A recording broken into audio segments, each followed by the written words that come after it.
SS증권방송 시청자 여러분 안녕하세요. 여러분들의 생활에 활력을 불어넣는 비타민 같은 시간, 이은희의 스마트 생활 정보입니다. 네, 벌써 1월도 마지막 주가 됐습니다. 오늘은 그 마지막 날, 바로 전날인 금요일인데요.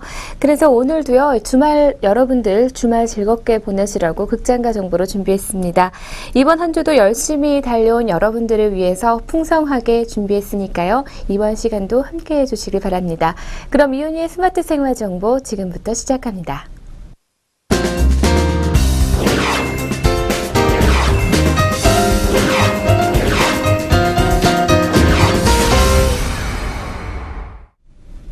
한 주간의 랭킹과 신작 소개해드리도록 하겠습니다. 쏟아져 나오는 영화들, 그만큼 순위권 싸움도 치열한데요. 먼저 극장가 랭킹 1위부터 살펴보도록 하겠습니다. 네, 6주 만에 박스오피스 정상에 새로운 이름이 올랐습니다. 바로 유화 감독의 거리 3부작의 마지막 이야기, 강남 1970인데요. 네, 국제시장의 기나긴 독주를 잠재우고 박스오피스 1위를 차지했습니다. 누적 관객 100만을 넘어서면서 역대 청소년 관람 불가 영화 중에 흥행 1위였던 아저씨보다 하루 빠른 속도를 보이면서 앞으로의 흥행 추이에 관심이 모아지고 있습니다. 네, 강남 1970은 830개 상영관에서 70만 9,608명을 불러 모으면서 개봉 5일 만에 누적 100만 관객에 돌파를 했는데요. 네, 청소년 관람 불가 등급을 생각했을 때 충분히 만족할 만한 성과라고 할 수가 있을 것 같습니다. 네, 계속해서 2위입니다. 디즈니 애니메이션 빅히어로가요, 2위로 데뷔를 했습니다. 전국 822개의 상영관에서 66만 2,086명을 동원하면서 성공적인 신고식을 치렀는데요. 겨울방학을 맞아서 아이들을 동반한 가족관객을 공략해 누적 관객 83만에 돌파를 했습니다. 앞으로의 흥행이 밝다고 할 수가 있을 것 같네요. 네, 그리고 국제시장은요, 634개 상영관에서 51만 2,749명을 더했습니다. 누적 관객 1,200만 5,172명인데요. 명량과 아바타, 도둑들, 괴물, 7번방의 성물, 광해, 왕의 남자에 이어 8번째 1,200만 돌파 작품으로 이름을 올렸습니다. 개봉 6주차 주말임에도 24일 45.3%, 25일에는 44.9% 등의 높은 좌석 점유율을 기록하고 있는데 안정적인 하락세를 보이고 있습니다. 아직도 국제시장을 찾는 관객이 많다는 뜻이겠죠. 역대 흥행 순위를 충분히 더 끌어올릴 수 있을 것으로 보이고 있습니다. 네, 그리고 개봉 2주차 주말을 보낸 오늘의 연애와 또 박물관이 살아있다 비밀의 무덤, 허삼가는 어땠는지 계속해서 다른 순위도 알아보도록 하겠습니다. 신규 개봉작에 밀려 2위에서 4위, 4위에서 6위로 사이좋게 2단계씩 하락을 했습니다.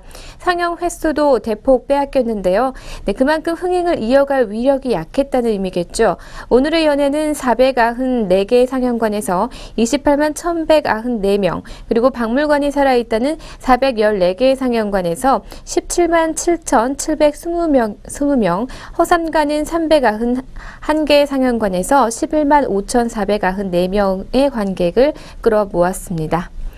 네, 그리고 키아누 리브스의 주연 존 윅이죠. 314개 상영관에서 58,961명으로 개봉 첫 주 7위에 올랐는데요.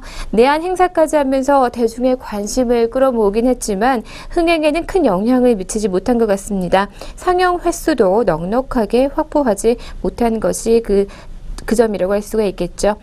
네, 그리고 이번 주에는요, 이민기와 여진구 주연의 성장 드라마죠. 내 심장을 쏴라, 평범한 날들을 연출한 이난 감독의 신작 드라마 빛의 하트 애솔, 그리고 성운채 주연의 어우동 주인 없는 꽃, 팀 버튼 감독이 연출하고 에이미 아담스가 출연하는 드라마죠. 빅 아이즈, 안톤 후쿠아 감독이 연출하고 덴젤 워싱턴이 출연하는 범죄 스릴러 더 이퀄라이저, 그리고 러셀 크로우 연출 데뷔작인 워터 디바이너, 그리고 스타의 길을 포기하고 뮤지션의 길을 택한 제2의 비욘세, 노니의 목소리를 담은 뮤직 드라마 블랙버드, 일본은 물론이고 국내에서도 큰 인기와 화제 애니메이션 극장판이죠.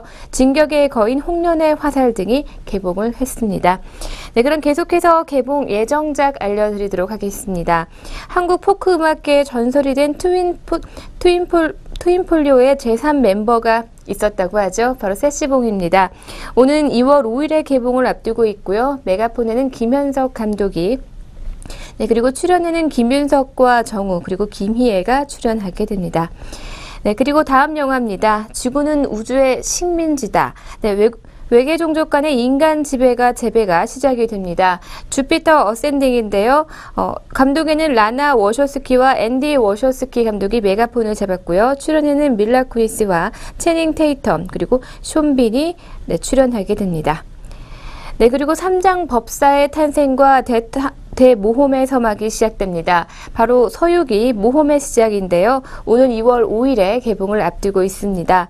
네, 감독에는 주성치와 곽자건이 메가폰을 잡았고요. 출연에는 서기와 문장 그리고 황보가 출연하게 됩니다. 네, 지금까지 이번 주 박스오피스 랭킹과 개봉작 그리고 개봉 예정작에 대해서 알려드렸습니다.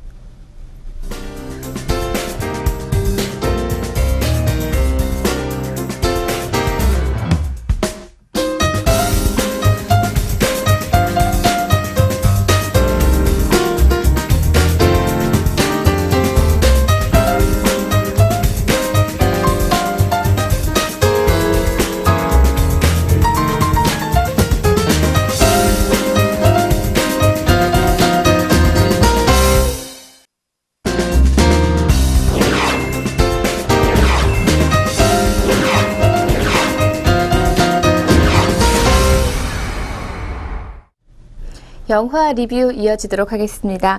프랑스 영화를 비롯한 유럽 영화, 극장가에서 보는 일은 흔치 않은데요. 워낙 개봉하는 편수도 적을 뿐더러 헐리우드 블록버스터 대작들과 국산 영화의 틈바구니 속에서 유럽 영화의 설자리는 갈수록 좁아지고 있는 것도 사실입니다. 네, 유럽 영화에 등장한 배우들이요. 또 프랑스에서 잘 알려진 연기자라고 하지만 한국 관객들에게는 정말 서먹서먹한 그런 배우들인데요. 요란한 마케팅이나 스타 없이 이 낯선 영화가 일으키는 바람은 정말 상쾌하기 그지없습니다. 이번 리뷰 영화는요. 언터처블 1%의 우정, 순수한 프랑스 영화입니다. 물론 당연히 대사도 100% 프랑스어로 이루어져 있는데요. 네, 그럼 영화 한 편을 본 듯한 느낌처럼 오늘 영화 리뷰 시작해 보도록 하겠습니다. 네, 영화의 원제 언터처블은요. 인도의 신분제인 카스트 제도에서 유래한 불가촉 천민의 의미를 가지고 왔습니다. 이 불가촉 천민이란 카스트 제도 내에서 구분되는 4가지 계급에도 속하지 않는 최하위 계급이라고 할 수가 있는데요. 이는 극중의 주인공인 드리스가 처한 불우한 환경을 의미함과 동시에 그 누구도 건드릴 수 없는 소중한 우정을 상징하기도 합니다. 언터처블 1%의 우정은 줄거리만 놓고 보면 꿈 같은 얘기나 영화 같은 얘기는 거지라고 할 만큼 비현실적인 위아래 1%의 이야기를 담고 있습니다. 현실에서 도저히 만날 수 없을 듯한 사람들끼리 만나 벗이 되고 또 그 우정이 오래오래 지속된다는 게 아무리 영화적 설정이라고는 하지만 황당무계해 보일 수도 있는데요. 그런데 더욱더 놀라운 것은 바로 이 이야기는 설정이 아니라 실화라는 데 있습니다. 네, 두 남자가 함께 차를 타고 시내 한복판을 다니는 장면에서 영화는 시작이 됩니다. 네, 그런데 운전대를 잡고 있던 흑인 남성이 갑자기 속력을 내기 시작합니다. 그리고 차 안에 있던 얼스, 윈드 앤드 파이어의 명곡 세템버가 흥겹게 울려 나오기 시작하는데요. 전화기에 알람 소리로 설정했던 음악이라 지겨울 법도 한데 언제나 들어도 흥겨운 멜로디는 변치 않는 것 같습니다. 두 사람이 신나게 거리를 질주하는 동안 뒤에 경찰차가 사이렌을 울리면서 뒤쫓아오기 시작합니다. 결국 두 사람의 차는 제지를 받고 멈추게 되는데요. 두 남자는 서로에게 내기를 걸게 됩니다. 결국은 경찰차에 에스코트를 받게 될 것이다를 놓고 내기를 거는데요. 흑인 남자는 특유의 넉살을 부리면서 경찰들에게 지금 환자가 타고 있어서 위급한 상황이라고 둘러댑니다. 다른 경찰이 확인하려고 차 문을 여니 백인 남자가 갑자기 환자 모드로 돌변해서 발작을 하고 있습니다. 초반부터 관객들의 웃음보를 자극하면서 무언가 심상치 않은 영화라는 느낌을 전달하게 되는데요. 어찌 보면 지극히 평범한 상황임에도 불구하고 관객들의 웃음보를 터뜨리는 범상치 않은 기운이 느껴진 겁니다. 결국 흑인 남자의 장담대로 두 사람은 경찰차에 에스코트를 받으면서 병원에 도착하게 되는데요. 잠시 담배를 나눠 피며 두 사람은 이제부터 무엇을 할까 고민하게 됩니다. 흑인 남자는 자신에게 계획이 있다면서 다시 어디론가 향하게 되는데요. 영화는 이제 두 사람이 어떻게 해서 서로 간의 인연을 맺게 됐는지를 보여주고 있습니다. 아프리카에서 이주해서 가진 거라곤 멀쩡한 몸뚱이와 또 넉살밖에 없는 1%의 극빈층 드리스는 실업수당을 받기 위해 여기저기 서명받으러 다닙니다. 가진 거라고는 돈밖에 없는 1% 최상류층인 필립. 그는 모든 것을 다 가진 듯 보이지만 몸을 가누지 못하고 휠체어에 의지해 다른 사람의 도움 없이는 아무런 생활을 영위할 수가 없는 상황입니다. 자신을 돌볼 간호인을 구하기 위해서 면접을 진행하던 두 사람은 면접장에서 만나게 됩니다. 거침없이 직설화법을 구사하는 드리스의 모습은 맛깔스런 대사와 더불어서 관객들의 웃음보를 또 자극하는데요.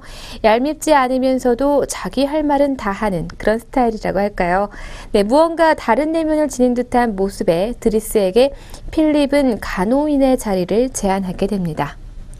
네, 드리스는 정색하면서 거절하려고 합니다. 하지만 예전에 누려볼 수 없었던 초호화 생활의 호기심과 또 유혹, 그리고 드리스는 간호인의 생활을 결국 선택하게 됩니다. 호화 생활 때문에 간호인을 하다니요. 하지만 드리스는 다릅니다. 밥도 먹여주고 씻겨주고 심지어 배변까지 처리해줘야 하는 고역을 겪으면서도 드리스는 서서히 필립의 간호인으로서의 생활에 적응하기 시작합니다.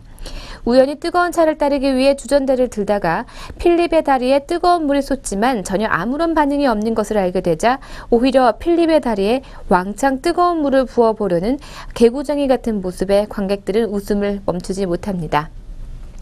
네, 드리스는 필립이 장애인이라고 해서 조심스럽게 대하거나 말을 가려 하지도 않습니다. 오히려 일반 보통 사람들 대하듯 비장애인 대하듯 그는 짓궂게 농담도 서슴없이 던져대기 시작하는데요.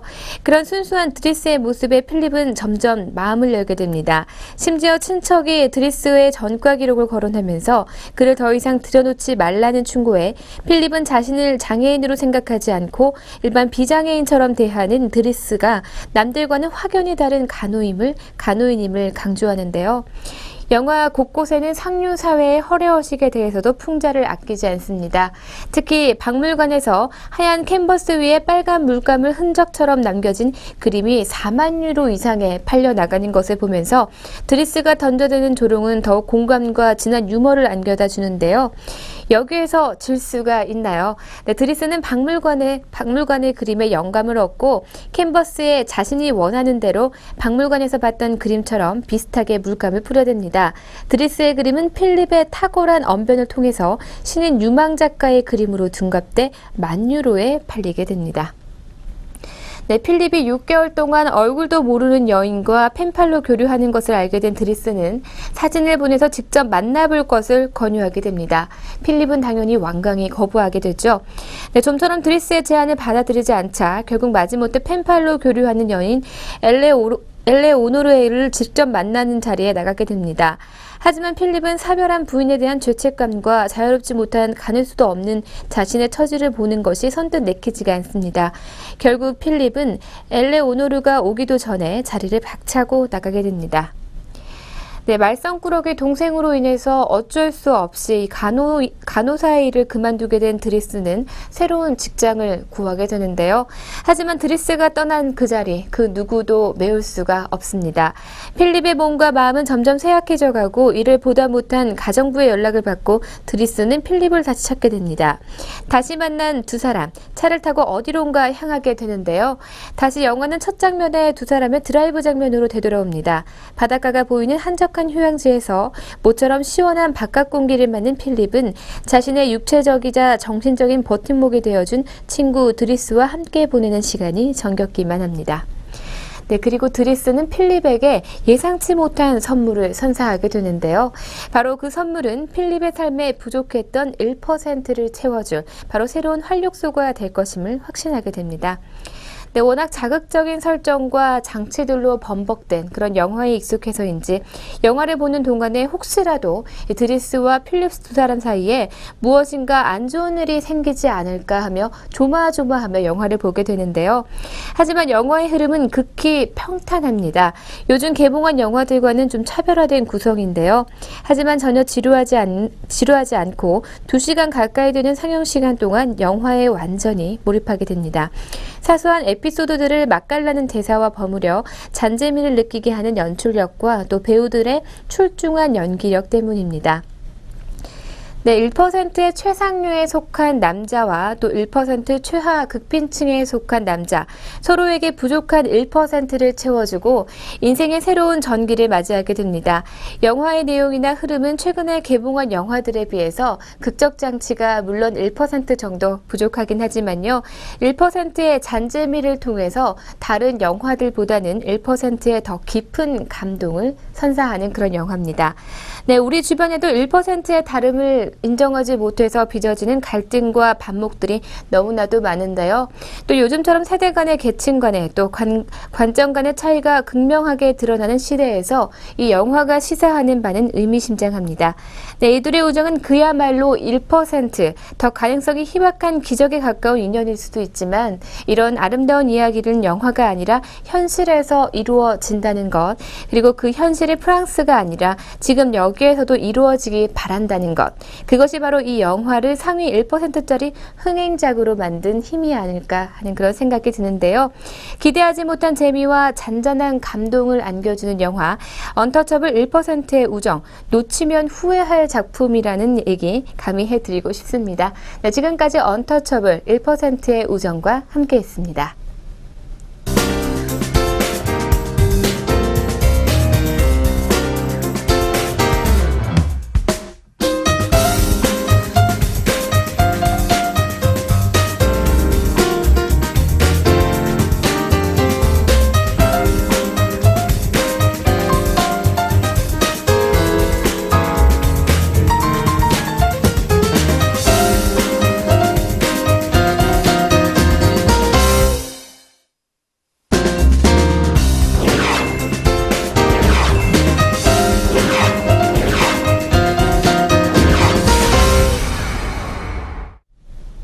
기계알이 많이 밝고 아름다울 정도로 우울한 세계가 공존하는 팀 버튼의 공간에 가장 어울리는 수식어는요, 환상적이라는 수식어일 겁니다.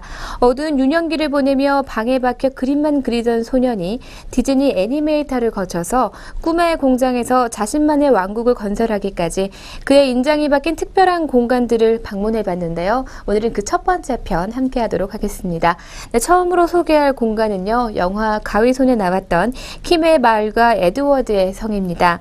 네, 팀 버튼의 얘기를 할 때 빼놓을 수 없는 것이 바로 소울메이트 조니 뎁과의 첫 만남이 이루어진 가위손인데요. 감독 본인이 자신의 필모그래피 중에서 가장 아끼는 영화이기도 합니다. 마법과 사랑 같은 팀 버튼이 사랑하는 이야기들을 한 편의 동화로 엮어낸 가위손의 공간은요, 훗날 계속된 팀 버튼식 비주얼의 시작이었습니다. 언덕에 자리 잡은 에드워드의 성은 팀 버튼의 인장이 쾅쾅 박힌 그런 공간인데요. 고딕풍성은 겉보기에 음산하게 짝이 없지만 막상 안으로 들어가면 아기자기합니다. 낡아서 세월의 냄새가 풍기는 외벽과는 달리 정원의 갖가지 꽃들과 또 에드워드가 다듬어 놓은 정원소들로 캠피한 분위기까지 나는데요. 시간이 멈춘 듯한 흑백의 성과는 달리 산 아래 마을은 자동차와 텔레비전이 있는 현실의 삶을 살고 있습니다. 알록달록한 집들이 모여있는 마을은 팀 버튼의 고향인 캘리포니아 버뱅크를 모델로 했다고 하죠.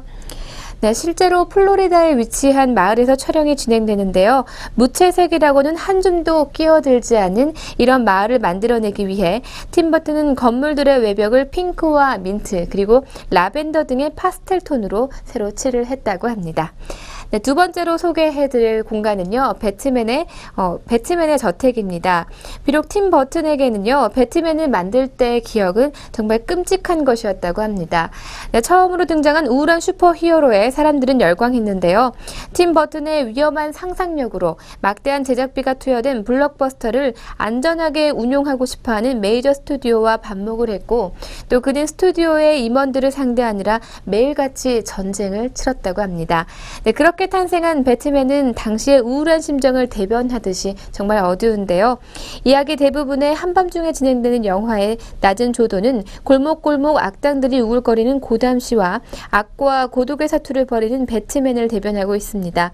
안토니오 가우디, 오토 바그너의 건축물에 영감을 받아 팀 버튼이 직접 스케치한 고담시와 달리 브루스 웨인의 저택은 범죄의 대명사격인 도시에 위치한 것이 정말 믿겨지지 않을 정도로 우아합니다. 유능한 집사까지 딸린 고풍스러운 저택은 한눈에 봐도 오랜 역사와 전통을 자랑하는 가문의 소유인데요. 샹들리에, 기나긴 식탁, 벽 곳곳에 절린 초상화, 반대편에 앉은 사람의 목소리가 들리지 않을 정도로 긴 식탁까지 모든 것이 호화롭기만 합니다. 그러나 은식기와 크리스탈 잔에 촛대까지 곁들인 완벽한 상차림이 어울리는 대저택의 진짜 얼굴은요, 바로 벽 뒤에 있는데요. 응접실 식당에서 무기고까지 갖춘 백만장자의 집이 아닌 정의의 수호자 배트맨의 은신처가 바로 그 얼굴입니다. 네, 파티에 사람들을 불러놓고 벽 뒤편에 정보를 수집하는 배트맨의 집무실은요, 박쥐가 서식하는 동굴처럼 어두침침합니다. 네, 어둠과 맞서기 위해서 어둠에 익숙해진 편을 택한 외로운 남자의 은밀한 공간으로 동굴만큼 어울리는 것은 아마 없을 듯한데요. 네, 지금까지 팀 버튼의 기괴하고도 아름답고 또 환상적인 영화 속 공간들과 함께 했는데요. 다음 주 이 시간에도 이어서 계속해서 이어가도록 하겠습니다. 네, 그럼 지금부터 계속해서 오늘의 스톡으로 이어갑니다.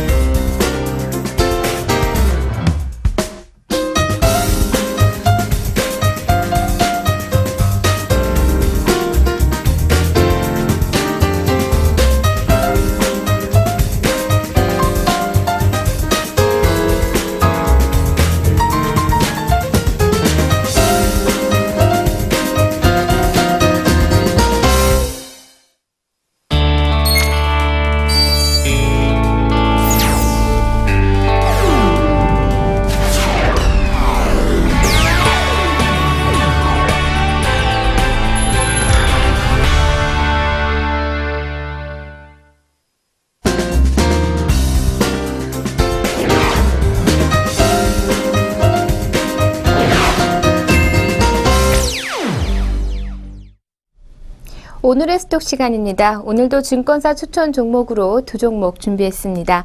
첫 번째 종목은 교보증권에서 추천한 네페스입니다. 종목 번호는 033640입니다. 삼성전자 비메모리 가동률 회복에 따른 후공정 범핑 수요 증가가 예상되고 있고요.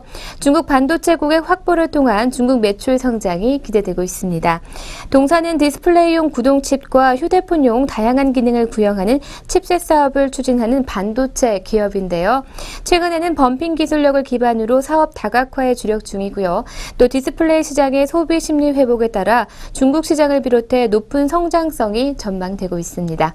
네, 계속해서 두 번째 종목입니다. 대신증권에서 추천한 삼성전기입니다. 종목 번호는 009150입니다. 삼성전자 갤럭시 S6 출시에 따른 주요 스마트폰 부품 평균 판매 단가 상승으로 매출 이익 증가세가 높을 전망입니다. 공급 제품이 프리미엄급 중저가 영역으로 확대되면서 가동률이 상승하고 또 고정비 절감으로 수익 구조 개선이 전망이 되고 있습니다. 네, 삼성전기는요, 소재, 무선 고주파, 정밀 메카 등의 핵심 기술을 바탕으로 기판과 칩 부품, 그리고 카메라 모듈, 모토 등의 사업을 집중 육성하고 있고요. 동사는 초소형 고용량의 유전체 재료 기술과 성형, 인쇄, 적층, 소성 등 핵심 프로세서 공정 기술의 연구 개발로 기술력 확보를 통해서 2005년 이후에서 현재까지 차별화적인 기술을 확보하고 있습니다. 네, 지금까지 오늘의 스톡으로 네페스와 삼성전기에 대해서 알려드렸습니다.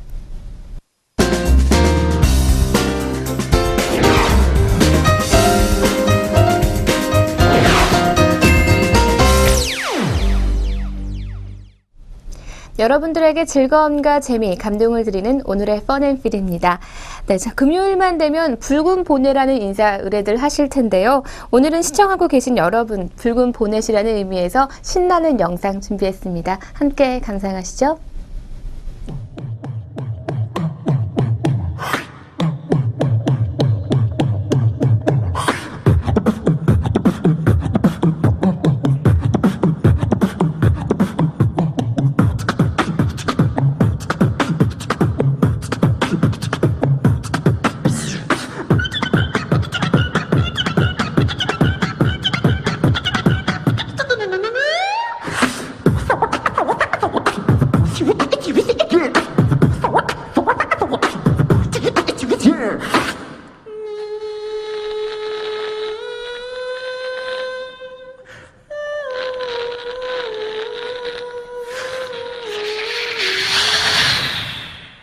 India.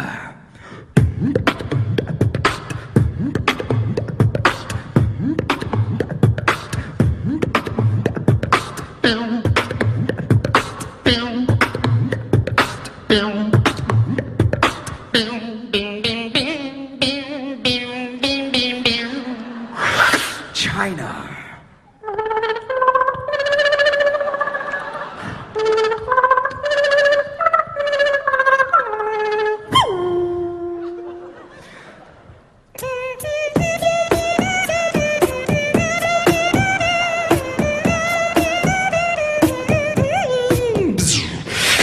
Germany.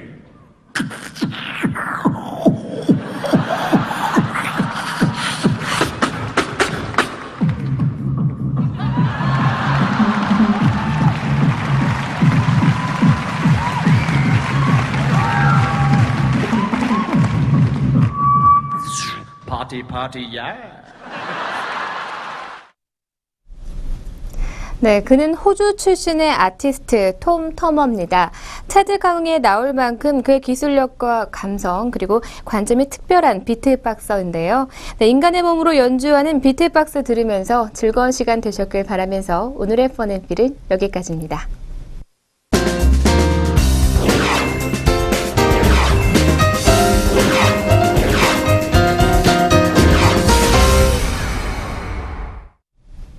네, 오늘 함께한 시간 어떠셨나요? 평생 삶의 결정적인 순간을 찍으려 발버둥 쳤으나 삶의 모든 순간이 결정적 순간이었다. 바로 천재 사진작가 앙리 까르띠에 브레송의 말인데요. 여러분들은 오늘 하루가 결정적인 순간이신가요? 아니면 아직도 결정적인 순간을 찾으러 다니시나요?